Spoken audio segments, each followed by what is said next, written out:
Averaging करना is a sin, is a पाप, is a crime. क्योंकि लाला की जेब में अगर पैसा नहीं होगा तो लाला दूसरे दिन ट्रेड कैसे करेगा? अब भाई कैसे मान लूं, एक ही ट्रेड में पूरी की पूरी कैपिटल को आग लगा देगा तो उसको कौन ट्रेडर कहेगा? उसको तो जुआरी कहना सही है। उसको तो बेसिकली उसने कैसीनो समझ रखा है इसको। ज्यादा देर मत सोचो, हो सकता है और होने में फर्क होता है। दूसरी चीज, क्यों भाई क्यों ले ली? सर वो सस्ती मिल रही थी साहब। गलती पे गलती। भाई मार्केट क्यों आपको पैसा बनाने देगी? और वहां पे वेल्स बैठी हैं। लिटरली आज की डेट में जुआ बन गया है। अब कई लोग इसका बुरा भी मानेंगे, ये एक्सचेंजेस जो चला रही हैं जुआ चला रही हैं। और बोलो, ऑप्शंस पे आपको मैं थोड़े दिन पहले की बात बताता हूँ, लगभग 1.5-2 साल पहले की बात। तब मेरे एक फ्रेंड आए यूएस से, तो मैंने कहा भाई ये हेजिंग क्या होती है, इंडिया में कोई नहीं जानता, क्योंकि सच्चाइयां कड़वी होती हैं। YouTube ने आज तक मेरे सिर्फ एक वीडियो पे स्ट्राइक दी है, कम्युनिटी स्ट्राइक होती है। आप उसमें प्रॉफिट में नहीं आओगे। क्वेश्चन कीजिए आज अपने आप से, आप लोगों ने देखना ही नहीं है। अक्सर इस भारतीय बाजार में क्या होता है, तो मत करो ऑप्शंस ट्रेडिंग। क्या आपकी कैपिटल बची हुई है? आपको पता है? Ask yourself. ऑप्शंस ट्रेडिंग करते हो ना, मार्केट के पैसे से ही मार्केट में पैसा बनेगा, अपने पैसे से। नमस्कार दोस्तों, जसी टेक में आप सबका हार्दिक स्वागत है। तो कल एक्सपायरी है जी। आई होप एक्सपायरी के लिए आप लोग सब तैयार होंगे। मैं आज कुछ बातें करने वाला हूं। मैं आज यहाँ पे कोई लेवल नहीं देने वाला। जो लेवल ढूंढने आए हैं शायद उनको लेवल्स ना मिले। लेवल्स मॉर्निंग अपडेट जो होगा, प्री मार्केट अपडेट, उसमें देने की कोशिश करूंगा। आज कुछ इंपॉर्टेंट बातें करने वाला हूं, क्योंकि मेरे पास बहुत लोगों की वो आ रहे थे, संदेश आ रहे थे, मैसेजेस आ रहे थे। वो कह रहे थे कि साहब कुछ रिस्क मैनेजमेंट पे बात की जाए। रिस्क मैनेजमेंट पे जब हम बात करते हैं ना, तो मैं दो चीजों पे आज फोकस करना चाहूंगा। सबसे पहली बात यह है कि जो एक रिटेल है, रिटेल का रिस्क कहां होता है, रिटेल का एक स्टॉप लॉस कहां होता है जिसको कहते हैं, और एक ट्रेडर का, जो एक प्रोफेशनल ट्रेडर है, उसका स्टॉप लॉस कहां होता है। एक जो प्रोफेशनल है वो 2% से ज्यादा स्टॉप लॉस नहीं रखता, उसका रिस्क है 2%। और अब आप खुद जानते हैं जो रिटेल है उसका रिस्क परसेंटेज कहां तक का है, उसका स्टॉप लॉस कहीं है। आप लोग, कई लोग तो इस बात से मेरी से तस्दीक करेंगे, मानेंगे कि नहीं भाई किसी का स्टॉप लॉस ही नहीं है, वो तो अब तक 100% अपनी कैपिटल नहीं उड़ाता ना किसी ट्रेड में, तब तक मानता नहीं है। लेकिन एक ट्रेडर 2%। अब आप ये सोचिए कि किसी का 1 लाख रुपए का कैपिटल है, 2000 रुपए का उसका क्या हुआ, स्टॉप लॉस हुआ। 5 ट्रेड भी ले लिए उसने। कितने? 5 ट्रेड्स। अब कई लोग कहेंगे यार 5 ट्रेड में एक ट्रेड तो मेरा सही बैठेगा ही। कई होंगे ऐसे जो कहेंगे। मैं कहता हूं 5 ट्रेड भी उसके गलत हो गए तो कितना हुआ उसका लॉस? 10,000 रुपया। 90,000 रुपया फिर भी बच गया। 90,000 रुपया फिर भी बच गया। चलिए मैं कहता हूं कि थोड़ा और बढ़ा देते हैं उसका रिस्क, और हम कर देते हैं कि उसका 5 ट्रेड में की बजाय 10 ट्रेड में लॉस हो गया। कितना? 10 ट्रेड में उसका लॉस हो गया, तब भी उसका 80,000 रुपीज पड़ा हुआ है। अब आपको मालूम है कि अगर रिटेल होगा, यहां पर रिटेल का लॉस कहां पे लगता है, स्टॉप लॉस 10% पे भी नहीं लगता। कई तो पूरे का पूरी कैपिटल उड़ा के दम लेते हैं कि अगर किसी ट्रेड में हमने 20,000 50,000 लगा रखा है या तो वो जीरो हो जाए। तो इस तरह से होता क्या है कि आपका जो स्टॉप लॉस है, ट्रेडर तो जो अपनी कैपिटल को बचाने में कामयाब हो जाता है, क्योंकि लाला की जेब में अगर पैसा नहीं होगा तो लाला दूसरे दिन ट्रेड कैसे करेगा। तो इट इज इंपॉर्टेंट, मैं हमेशा कहता हूं, to safeguard our capital. जो ट्रेडर नहीं है, बेसिकली जो रिटेल है। अब आप लोग कहेंगे सर रिटेल को ट्रेडर नहीं मानते। अब भाई कैसे मान लूं रिटेल को ट्रेडर, जब वो एक ही ट्रेड में पूरी की पूरी कैपिटल को आग लगा देगा तो उसको कौन ट्रेडर कहेगा? उसको तो जुआरी कहना सही है। उसको तो बेसिकली उसने कैसीनो समझ रखा है इसको। वो तो कैसीनो समझ के बैठा है ना, कि नहीं भाई आज नहीं तो कल होल्ड करके गए हैं, कल नहीं तो परसों एक्सपायरी तक होल्ड कर लेते हैं। ये सब चीजें होती है ना। तो प्लीज 2-3 चीजों पे ध्यान दीजिए। एक तो आपका स्टॉप लॉस कहाँ है, आप कहां पर अपना स्टॉप लॉस रखते हैं। 2% of the capital, 2% of the capital that is there in that trade. Lakh रुपए है तो 2000 रुपए माइनस है, तो भाई चुपचाप निकल जाओ, ज्यादा देर मत सोचो। सोचने में दिक्कत हो जाएगी। कई लोग कहेंगे नहीं साहब 2000-3000 तो नीचे चला भी जाता है, उसके बाद फिर घूम आता है। नहीं भाई, आता है तो आने दो। उन चीजों को आपको लेकर जाना पड़ेगा कि नहीं भाई, हो सकता है रिवर्सल हो जाए, हो सकता है, और होने में फर्क होता है। हो सकता है और होने में बहुत फर्क होता है। दूसरी चीज, एक बड़ी इंपॉर्टेंट चीज है, मोस्ट ऑफ अस जो हैं, most of us option buyers हैं। ऑप्शंस में कोई निफ्टी बाइंग कर रहा है, कोई बैंक निफ्टी बाइंग कर रहा है, कोई सेंसेक्स, कोई फिन निफ्टी, कोई मिड कैप। यहां पे भाई एक चीज होती है थीटा। अब मैं यहां पर बिल्कुल उसमें नहीं जाऊंगा कि थीटा क्या होता है, डेल्टा क्या होता है, बस इतना बता देता हूं, time is the enemy of an option buyer. समय आपके खिलाफ है, ऑप्शन बायर के खिलाफ समय है। तो हमारे हक में क्या है? हमारे हक में है जी मूवमेंट, चाहे ऊपर की मूवमेंट हो चाहे नीचे की मूवमेंट हो। अगर मूवमेंट तेज होगी वो हमारे हक में है। अगर वो धीरे धीरे चलेगा मार्केट ऊपर को या नीचे को, या वहीं थोड़ी सी उसमें रेंज में चलेगा, तो वो हमारा समय खराब होने वाली बात है। समय नहीं, पैसा खत्म होने वाली बात है। पैसा खत्म होने वाली बात है। तीसरी चीज, हम लोग क्या करते हैं, out of the money trade ले लिया। अच्छा साहब अभी कहां चल रही है मार्केट? साहब अभी तो हमारी मार्केट जो है ना 24,700 पे चल रही है। अच्छा फिर क्या आपने क्या किया? साहब मैंने तो 25,000 की कॉल ले ली। अच्छा क्यों भाई, क्यों ले ली? सर वो सस्ती मिल रही थी साहब। अच्छा आपको ये पता है कि वो 25,000 की कॉल आपको फायदा कब देगी? साहब जरा सा ऊपर मार्केट जाएगी तो फायदा दे देगी। भाई जाएगी मार्केट, कोई बात नहीं साहब, अगर नहीं गई तो थोड़ा और नीचे जाएगा, तो हम 25,000 की ही कॉल में और थोड़ा एवरेजिंग कर लेंगे।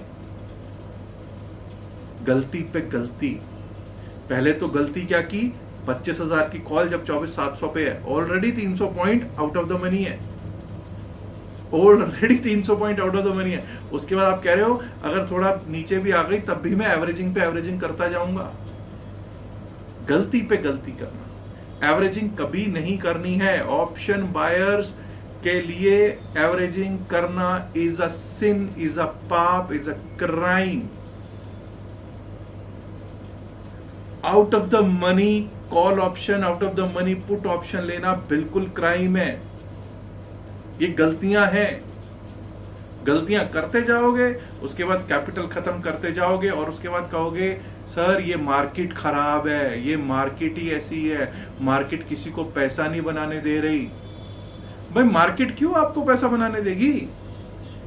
आप बिल्कुल छोटी मछली भी नहीं, टैडपोल्स हो, टैडपोल समझते हैं ना, बहुत छोटी छोटी बारीक बारीक मछलियां होती हैं जो, और वहां पे वेल्स बैठी हैं, वो आपको निगल जाएंगी तो उनको कोई फर्क भी नहीं पड़ेगा। In the money trade, always take an in the money trade, never take out of the money, extreme out of the money trade. एक चीज को समझिए कि जो ऑप्शंस है ना, ऑप्शंस यहां पे हम लोग भारत में इसको समझ रहे हैं जुआ। इसको लिटरली आज की डेट में जुआ बन गया है। आज की डेट में इसको जुए से ज्यादा कुछ नहीं कहूंगा, इसको कैसीनो से ज्यादा कुछ नहीं कहूंगा। अब कई लोग इसका बुरा भी मानेंगे, ये एक्सचेंजेस जो चला रही हैं जुआ चला रही हैं। और बोलो, ये असल में हेजिंग के टूल्स थे, ये इस तरह से चलने के लिए नहीं थे। दीज वर हेजिंग टूल्स कि अगर किसी ने कोई स्टॉक उठा रखा है, ठीक है, और उसको लगता है कि कहीं इसका भाव नीचे गिर गया तो मैं क्या करूंगा, तो वो एक कॉल सेल कर देता था, पुट बाय कर लेता था। हेज करने की सिचुएशन थी कि भाई मेरे को अगर फायदा नहीं हो तो नुकसान ज्यादा ना हो, मैं अपना नुकसान जो है वो कहीं ना कहीं नुकसान ज्यादा ना हो, बस नुकसान को एक लेवल तक रख पाऊं। लेकिन यहां क्या हुआ, ऑप्शंस ट्रेडिंग करेंगे, कॉल लेंगे, पुट लेंगे। ब्रोकर भी कहता है, ब्रोकर तो चाहता है करो कॉल पुट करो। क्यों भाई, 20 रुपए पर ट्रेड के आ रहे होंगे, मेजरली 20 रुपए ब्रोकरेज है ना, उसको आने चाहिए 20-20 रुपए, उसको वो खुश है। गवर्नमेंट और ज्यादा खुश है, उसको भी आता है भाई, उसको जीएसटी आता है, उसको जितने भी टैक्सेस वगैरह हैं वो सारे के सारे आते हैं। Government is very happy. उसको देखो, किसी को भी, चाहे कोई एक्सचेंजेस है उनको भी इनकम आ रही है, उनको भी इनकम आ रही है, चाहे ब्रोकर उसको भी इनकम आ रही है, सबको इनकम आ रही है। मर कौन रहा है, फंस कौन रहा है? रिटेल।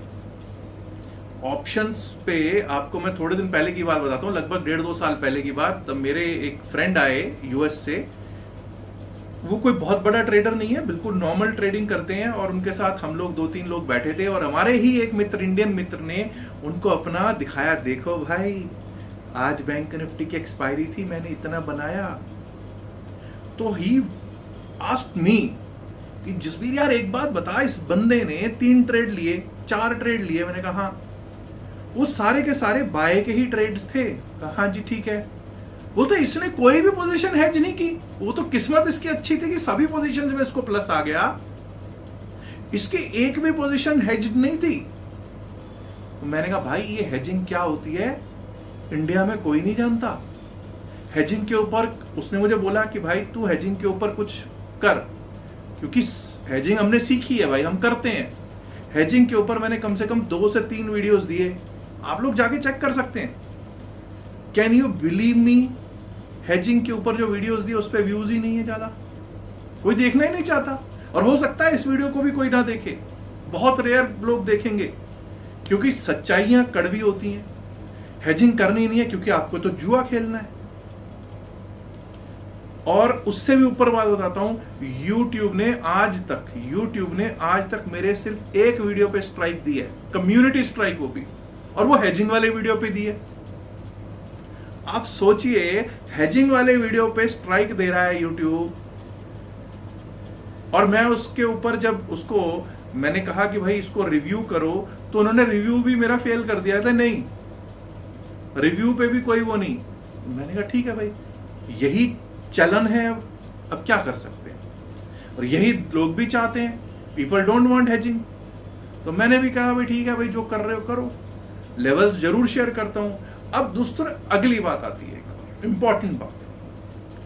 अक्सर जो हम गलती करते हैं, एक्सपायरी वाले दिन भी और वैसे भी, मेरी हमेशा से एक मानना है, मेरा मानना है कि अगर आपको ये समझ नहीं आता ना कि 2% क्या होता है, 3% क्या होता है, 10% क्या होता है, नहीं आता ना समझ में, तो भाई एक चीज समझ लो कि 15 मिनट से ज्यादा किसी ट्रेड में मत बैठो। मतलब किस ट्रेड में बैठने की और ना बैठने की बात कर रहा हूं।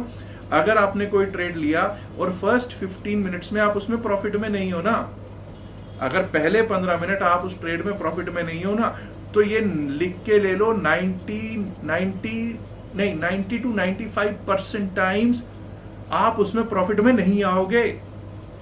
क्वेश्चन कीजिए आज अपने आप से कि जब भी आप प्रॉफिट में आए हैं तो शुरुआत में जैसे ही आप ट्रेड लेते हो तुरंत प्रॉफिट में आते हो। और कई लोग आप में से ऐसे होंगे जो कहेंगे अरे जसबीर भाई, हम तो अगर प्रॉफिट में आते हैं तो 2 मिनट भी रुकते नहीं है। प्रॉफिट में थोड़ा रुकना सीखिए, रुकना नहीं, ट्रेल करना स्टॉप लॉस को सीखिए। अब बोलेंगे ट्रेलिंग स्टॉप लॉस, पता ही नहीं है। आज अपनी एप्लीकेशन पे जाइए, वहां पे देखिए लिमिट ऑर्डर क्या होता है, मार्केट ऑर्डर क्या होता है, ब्रैकेट ऑर्डर क्या होता है, स्टॉप लॉस लगाना क्या होता है, ट्रेलिंग स्टॉप लॉस क्या होता है। उस पे कभी कुछ वो तो करो, देखो तो सही उसको कैसे करते हैं। आप लोगों ने देखना ही नहीं है। या चलो ठीक है, ऐसा करो YouTube पे देख लो कि ट्रेलिंग स्टॉप लॉस कैसे लगाते हैं, बहुत वीडियोस मिल जाएंगे। क्योंकि खुद से कुछ करना नहीं तो भाई YouTube तो है ना, वहां से देख लो। कड़वी बातें हैं। फिर क्या होता है, साहब कल की एक्सपायरी है, हाँ भाई आज मैं होल्ड करके चला गया। कई लोग अगर निफ्टी की कल एक्सपायरी है तो आज होल्ड करके गए होंगे ना, किस उम्मीद से गए हैं। अगर होल्ड करके गए कॉल की बहुत बड़ा गैप अप हो जाए, बहुत बड़ा गैप डाउन हो जाए। अक्सर इस भारतीय बाजार में क्या होता है, फ्लैटिश ओपनिंग होती है जी। पिछले 2 साल 3 साल का आप डेटा उठा के देख लो। अब कुछ लोग कहेंगे नहीं 40 पॉइंट ऊपर गैप अप हो गया, 40 पॉइंट नीचे, 40-50 पॉइंट के प्लस माइनस को गैप अप गैप डाउन मत गिना करो, वो फ्लैटिश ओपनिंग है। क्यों? क्योंकि कल जब आप लेके गए हो ना, या आज जब आप कल के लिए लेके गए हो, तो पूरी रात प्रीमियम मीटिंग होती रहेगी, चूइंग ऑफ प्रीमियम होती रहेगी। और मैंने क्या बताया एक आपको बात कि थीटा टाइम थीटा डीके होता है। टाइम आपका दुश्मन है, टाइम इज योर एनिमी। तो जो होल्ड करके जाते हैं उनको अगले दिन क्यों दिक्कत होती है वो आपको पता है। कुछ लोग कहेंगे नहीं साहब, ट्रेडर्स की ना एक अच्छी आदत भी है, एक अच्छी चीज है, ये पॉजिटिव रहते हैं। That is good. पॉजिटिव रहने का भाव ये है कि अगर ये कुछ होल्ड करके गए हैं, अगर 10 में से 9 बार ये फेल होते हैं तो उस चीज को भूल जाते हैं। एक बार अगर कहीं उसमें इनको सक्सेस मिल गई, साहब मैं होल्ड करके गया था, 50,000 रुपए बन गए, इतनी बड़ी क्वांटिटी दी, इतनी बड़ी पोजीशन लेके गया और दूसरे दिन 50,000 बने, मेरी तो बस पूछो मत, खुशी का ठिकाना ही नहीं रहा। अच्छा भाई, कभी नुकसान भी हुआ? यार ये तो 10 में से एक ही बार था, 10 में से 9 बार तो नुकसान ही हुआ है। वेट करो, वजन करो, वे इन कि भाई कहां पे हमको कितना फायदा कितना नुकसान। और मैं आज भी कहता हूं, मेरे से कई लोग कहते हैं ना साहब मैं बहुत नुकसान में हूं। अरे भाई ऑप्शंस ट्रेडिंग में अगर नुकसान में हो तो मत करो ऑप्शंस ट्रेडिंग। मुझे लगता है मैं वाहिद एक ऐसा इंसान होऊंगा पूरे यूट्यूब पर जो ये कह रहा हूं लोगों से, ठीक है मैं ऑप्शन ट्रेडर हूं, मैं ऑप्शन ट्रेडर हूं, बिल्कुल हूं, लेकिन मेरी पोजीशंस हेज्ड होती हैं, मेरी पोजीशंस हेज्ड होती हैं। और ये नहीं कह रहा कि मेरे को हर ट्रेड में फायदा ही फायदा होता है, बिल्कुल भी नहीं कहूंगा मैं इस चीज को। नुकसान भी होते हैं, बड़े बड़े नुकसान होते हैं। और बहुत लोगों ने, जो मेरे मित्र सज्जन दोस्त हैं, उनको पता है कि जब मेरे नुकसान होते हैं तो मैं उनके साथ बताता भी हूं कि यार आज मेरा नुकसान हो गया। फायदा नुकसान एक अलग चीज है, टेक्निकल्स पे काम करना एक अलग चीज है, साइकोलॉजी पे काम करना एक अलग चीज है। 2% से ज्यादा रिस्क नहीं लेना। कैपिटल का 2% अगर जा रहा है वहीं रोक दो, stop it then and there. उसके बाद आपकी साइकोलॉजी काम नहीं करेगी, उसके बाद आपको लगेगा नहीं नहीं नहीं नहीं दोबारा ये ऊपर जाएगा, कुछ नहीं ऊपर नीचे जाएगा। रुक जाओ, वहीं रुक जाओ और बाहर आ जाओ उस ट्रेड में से। होल्ड करके अगले दिन के लिए मत जाओ, नेक्स्ट डे और खास करके एक्सपायरी डे के लिए तो बिल्कुल भी होल्ड करके नहीं जाना। ऑप्शंस ट्रेडिंग करते हो ना, तो ये कॉल पुट करते हो तो इन द मनी ट्रेड लेनी है, out of the money trade नहीं लेनी, नहीं तो बैंगन हो जाने का। ऐसा नहीं करने का। 15 मिनट से ज्यादा किसी ट्रेड में बैठे हो तो और लॉस में हो, मैंने बोला 15 मिनट से ज्यादा किसी ट्रेड में बैठे हो और प्रॉफिट में नहीं आए हो, दोनों चीजें देखो, लॉस में हो या प्रॉफिट में नहीं आए हो, बात एक ही है। तो आपको क्या करना है, बेहतर है कि उसमें से बाहर हो जाए। अगली बात, एवरेजिंग कभी भी नहीं करना। Averaging is a sin. Averaging सिर्फ अपनी कैपिटल को आग लगाने का एक तरीका है। और मैं हमेशा कहता हूं, ऑप्शंस अगर कर रहे हो, इस मार्केट में हो, तो the first and foremost thing is sir profit हो जाएगा। नहीं भाई, प्रॉफिट तो बाद में होगा, पहले अपनी कैपिटल बचा लो। क्या आपकी कैपिटल बची हुई है? आपको पता है? आस्क योरसेल्फ, कुछ क्वेश्चंस करो खुद से। ये लेवल ले लेना, कॉल उठा लेना, पुट उठा लेना, आज प्रॉफिट हो गया, 2 दिन लॉस हो गया, या 10 दिन प्रॉफिट हो गया और 11वें दिन एक ही बार में सारे जो प्रॉफिट को आग लगा देना, ठीक नहीं है। सबसे इंपॉर्टेंट चीज है, कैपिटल को सेफगार्ड करना है, प्रॉफिट को हर रोज विड्रॉ करना है। कैपिटल को बढ़ाने की बात नहीं कर रहा हूं मैं कह रहा हूं कैपिटल जो भी है उसको कम से कम रखो, कम से कम रखो। और जो भी प्रॉफिटेबिलिटी निकलती है, जो भी आपका रिटर्न आ रहा है, उसको हर रोज विदड्रॉ करो। नहीं तो जो कैपिटल है वो तो जाएगा ही जाएगा, जो ऊपर बना है वो भी जाएगा। सबसे पहला काम, जो भी आपका let's say x amount of capital है, जब तक उसको डबल करते हो तो तसल्ली हो जाएगी कि भाई अब अपना कुछ नहीं है, जो है मार्केट का ही है। मार्केट के पैसे से ही मार्केट में पैसा बनेगा, अपने पैसे से। और जिनको लगता है ना ज्यादा पैसा डालेंगे ज्यादा रिटर्न्स आएंगे, बस ये समझ लो ज्यादा पैसा डालोगे ज्यादा नुकसान भी पाओगे। उम्मीद करता हूं कि आपको कुछ इंसाइट्स मिले होंगे रिस्क मैनेजमेंट पे, किस तरह से ऑप्शंस ट्रेडिंग की जाती है इस पर। आप इस वीडियो को अगर अच्छा लगा हो तो लाइक कर सकते हैं, नहीं अच्छा लगा तो डिसलाइक भी कर सकते हैं। आपके व्यूज, आपके कमेंट्स मैं जरूर पढ़ूंगा और अगर कहीं जरूरत पड़ी तो रिप्लाई करने की भी कोशिश करूंगा। सब्सक्राइब करना चाहें तो इस चैनल को सब्सक्राइब कर सकते हैं, लाइक कर सकते हैं वीडियो को, एंड अगर आपको अच्छा लगा है तो अपने दोस्तों के साथ शेयर भी कीजिएगा। शुक्रिया, बाय बाय।